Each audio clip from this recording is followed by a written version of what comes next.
3 ವರ್ಷಗಳ ಬಳಿಕ ಪ್ರಸಿದ್ಧ ಕೃಷ್ಣ ಅವರು ಟಿ20 ಅಂತಾರಾಷ್ಟ್ರೀಯ ಕ್ರಿಕೆಟ್ಗೆ ಮರಳಿ ಪಾದಾರ್ಪಣೆ ಮಾಡಿದ್ದರು. ಆದರೆ ಈ ಮರಳುವಿಕೆ ಅವರಿಗೆ ಕೂಡ ನೆನಪಿಸಿಕೊಳ್ಳಲು ಇಷ್ಟಪಡುವಂತಾಗಿದೆ.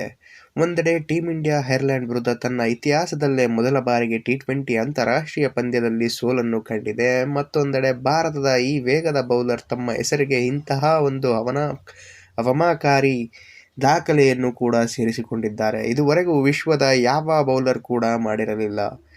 ಇದರೊಂದಿಗೆ ಈಗ ಟಿ20 ತಂಡದಲ್ಲಿ ಅವರ ಸ್ಥಾನಕ್ಕೂ ಪ್ರಶ್ನೆಗಳು ಎದ್ದಿವೆ. ವಾಸ್ತವವಾಗಿ ಬೆಲ್ಫಾಸ್ಟ್ನಲ್ಲಿ ನಡೆದ ಮೊದಲ ಟಿ20 ಪಂದ್ಯದಲ್ಲಿ ಭಾರತಕ್ಕೆ ಭಾರೀ ಆಘಾತ ಎದುರಾಯಿತು. ಐರ್ಲೆಂಡ್ ಮೊದಲ ಬಾರಿಗೆ ಟಿ20 ಅಂತಾರಾಷ್ಟ್ರೀಯ ಪಂದ್ಯದಲ್ಲಿ ಅಷ್ಟೇ ಅಲ್ಲದೆ ಒಟ್ಟಾರೆಯಾಗಿ ಯಾವುದೇ ಮಾದರಿಯ ಪಂದ್ಯದಲ್ಲೂ ಭಾರತವನ್ನು ಸೋಲಿಸಲು ಇತಿಹಾಸವೇ ನಿರ್ಮಿಸಬೇಕಾಗಿತ್ತು. ಆದರೆ ಆ ಇತಿಹಾಸ ನಿರ್ಮಾಣವಾಗಿದೆ. ಆದರೆ ಈ ಸೋಲಿನ ಪ್ರಮುಖ ಕಾರಣವೇನೆಂದರೆ ಪರಿಗಣಿಸಲಾಗುತ್ತಿಲ್ಲ. ಪ್ರಸಿದ್ಧ ಕೃಷ್ಣರವರು ಸುಮಾರು 2.5 ಓವರ್ಗಳ ಬಳಿಕ ಟಿ20 ಅಂತಾರಾಷ್ಟ್ರೀಯ ಕ್ರಿಕೆಟ್ಗೆ ಮರಳಿದ ಪ್ರಸಿದ್ಧ ಕೃಷ್ಣರವರಿಗೆ ಸಾಕಷ್ಟು ನಿರೀಕ್ಷೆಗಳಿದ್ದವು. ಆದರೆ ತಮ್ಮ ವೇಗ ಮತ್ತು ಬೌನ್ಸ್ನ ಲಾಭವನ್ನು ಪಡೆಯಲು ಅವರು ವಿಫಲರಾದರು. ಐರ್ಲೆಂಡ್ ಬ್ಯಾಟರ್ಗಳನ್ನು ಕಾಡುವಲ್ಲಿ ಯಶಸ್ವಿಯಾಗಲಿಲ್ಲ. ಅವರು ತಮ್ಮ 4 ಓವರ್ಗಳಲ್ಲಿ ಬರೋಬ್ಬರಿ 57 ರನ್ ಬಿಟ್ಟುಕೊಟ್ಟರು. ಒಂದು ವಿಕೆಟ್ ಕೂಡ ಪಡೆಯುವಲ್ಲಿ ಅವರು ಯಶಸ್ವಿ ಆಗಲೇ ಇಲ್ಲ. ಎಕಾನಮಿ ದರ ನೋಡಿದರೆ 14ಕ್ಕಿಂತ ಹೆಚ್ಚಿತ್ತು. ಅವರ ಕೊನೆಯ ಓವರ್ ಬಂದಾಗ ಐರ್ಲೆಂಡ್ ಬ್ಯಾಟರ್ಗಳು ಅವರನ್ನು ಸಂಪೂರ್ಣವಾಗಿ ದಂಡಿಸಿಬಿಟ್ಟರು. ಪ್ರಿಯ ವೀಕ್ಷಕರೇ, ಪಂದ್ಯದ 17ನೇ ಓವರ್ ಎದುರುಗಡೆ ಇದ್ದವರು ಗ್ಯಾರೆತ್ ಡೆಲಿನ್. ಮೊದಲ ಬೌಂಡರಿ, ನಂತರ ಒಂದು ಸಿಂಗಲ್, ಬಳಿಕ ಮತ್ತೊಂದು ಬೌಂಡರಿ, ನಂತರ ಸತತ ಸಿಕ್ಸರ್ಗಳು ಮತ್ತು ಬೌಂಡರಿಗಳ ಮಳೆ ಸುರಿತು. ಒಟ್ಟಾರೆ ಆ ಓವರ್ನಲ್ಲಿ 27 ರನ್ ಬಂದವು. ಇದು ಟಿ20 ಅಂತಾರಾಷ್ಟ್ರೀಯ ಕ್ರಿಕೆಟ್ನಲ್ಲಿ ಐರ್ಲೆಂಡ್ ವಿರುದ್ಧ ಭಾರತ ಯಾವುದೇ ಬೌಲರ್ ಎಸೆದ ಅತ್ಯಂತ ದುಬಾರಿ ಓವರ್ ಎಂಬ ದಾಖಲೆ ಕೂಡ ಅವರ ಹೆಸರಿನಲ್ಲಿ ನಿರ್ಮಾಣವಾಗಿದೆ. ಆದರೆ ಕತೆ ಇಲ್ಲಿಗೆ ಮುಗಿಯುವುದಿಲ್ಲ. ನವೆಂಬರ್ 20-23ರಲ್ಲಿ ಆಸ್ಟ್ರೇಲಿಯಾ ವಿರುದ್ಧ ಪಂದ್ಯದಲ್ಲಿಯೂ ಪ್ರಸಿದ್ಧ ಕೃಷ್ಣ ಭಾರೀ ದುಬಾರಿಯಾಗಿದ್ದರು. ಈಗ ಅವರು 4 ಓವರ್ಗಳಲ್ಲಿ 68 ರನ್ ನೀಡಿ 17ರ ಎಕಾನಮಿ ದರದಲ್ಲಿ ಬೌಲಿಂಗ್ ಮಾಡಿದ್ದರು 3 ವರ್ಷದ ಹಿಂದೆ.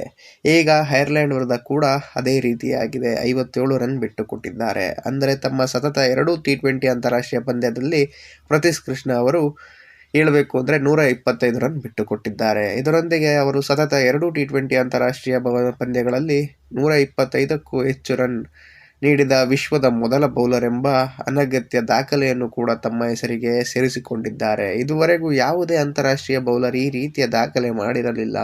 ಅತ್ಯಂತ ಆಶ್ಚರ್ಯದ ಸಂಗತಿ ಏನೆಂದರೆ ಪ್ರಸಿದ್ಧ ಕೃಷ್ಣರವರು ಅವರನ್ನು ಹೊರತುಪಡಿಸಿ ಭಾರತದ ಉಳಿದ ಎಲ್ಲ ಬೌಲರ್ಗಳು ಉತ್ತಮ ಪ್ರದರ್ಶನ ನೀಡಿದ್ದರು. ಹರ್ಷದೀಪ್ ಸಿಂಗ್ ಆರಂಭದಲ್ಲೇ ಪ್ರಮುಖ ವಿಕೆಟ್ಗಳನ್ನು ಪಡೆದರು. ಹರ್ಷಿತ್ ರಾಣಾ ಕೂಡ ಒತ್ತಡ ನಿರ್ಮಿಸಿದರು. ಆದರೆ ಪ್ರಸಿದ್ಧ ಕೃಷ್ಣರವರು ಮಾತ್ರ ತಮ್ಮ ಲೈನ್ ಮತ್ತು ಲೆಂತ್ನಲ್ಲಿ ನಿರಂತರವಾಗಿ ಹೋರಾಡುತ್ತಲೇ ಇದ್ದರು. ಅವರು ಯಾರ್ಕರ್ ಎಸೆಯಲು ಪ್ರಯತ್ನಿಸಿದಾಗ ಅದು ಲೋ ಫುಲ್ ಟಾಸ್ ಆಯಿತು. ಸ್ಲೋವರ್ ಬಾಲ್ಗಳು ಸರಿಯಾಗಿ ಕೆಲಸ ಮಾಡಲಿಲ್ಲ. ಲೆಂತ್ ಬದಲಿಸಿದಾಗ ಬ್ಯಾಟರ್ಗಳು ಅದನ್ನು ಸಂಪೂರ್ಣವಾಗಿ ಸದುಪಯೋಗಪಡಿಸಿಕೊಂಡರು. ಇದರ ಪರಿಣಾಮವಾಗಿ ಐರ್ಲೆಂಡ್ 20 ಓವರ್ಗಳಲ್ಲಿ 182 ರನ್ ಗಳಿಸಲು ಸಾಧ್ಯವಾಯಿತು. ನಂತರ ಭಾರತೀಯ ಬ್ಯಾಟರ್ಗಳು ಈ ಗುರಿಯನ್ನು ಬೆನ್ನಟ್ಟುವಲ್ಲಿ ವಿಫಲರಾದರು. ಭಾರತದ ಪಂದ್ಯವನ್ನು ಸೋಲಿಗೆ ಮುಂಚೂಣಿ ಮಾಡಿದರು. ಆದರೆ ಬೌಲಿಂಗ್ನಲ್ಲಿ ಪ್ರಸಿದ್ಧ ಕೃಷ್ಣರವರ ಸ್ಟೈಲ್ ಪಂದ್ಯಕ್ಕೆ ಪ್ರಮುಖ ತಿರುವು ನೀಡಿದ ಕ್ಷಣವಾಗಿತ್ತು. ಈಗ ಪ್ರಶ್ನೆ ಏನೆಂದರೆ ಮೊಹಮ್ಮದ್ ಸಿರಾಜ್ ಅವರ ಬದಲಿಗೆ ಪ್ರಸಿದ್ಧ ಕೃಷ್ಣ ಅವರಿಗೆ ಅವಕಾಶ ನೀಡಲೇಬೇಕಾಗಿತ್ತಾ ಅನ್ನೋದು. ಹಾಗಾದರೆ ಅವರು ಆ ನಂಬಿಕೆ ಉಳಿಸಿಕೊಂಡಲೇ ಇಲ್ಲ ಎಂಬುದು. IPLನವರ ಪ್ರದರ್ಶನ ಉತ್ತಮವಾಗಿತ್ತು. ಆದರೆ ಟಿ20 ಅಂತಾರಾಷ್ಟ್ರೀಯ ಕ್ರಿಕೆಟ್ಗೆ ಅವರು ಮತ್ತೆ ಪಾದಾರ್ಪಣಾ ನಿರೀಕ್ಷೆಯಂತೆ ಇರಲಿಲ್ಲ.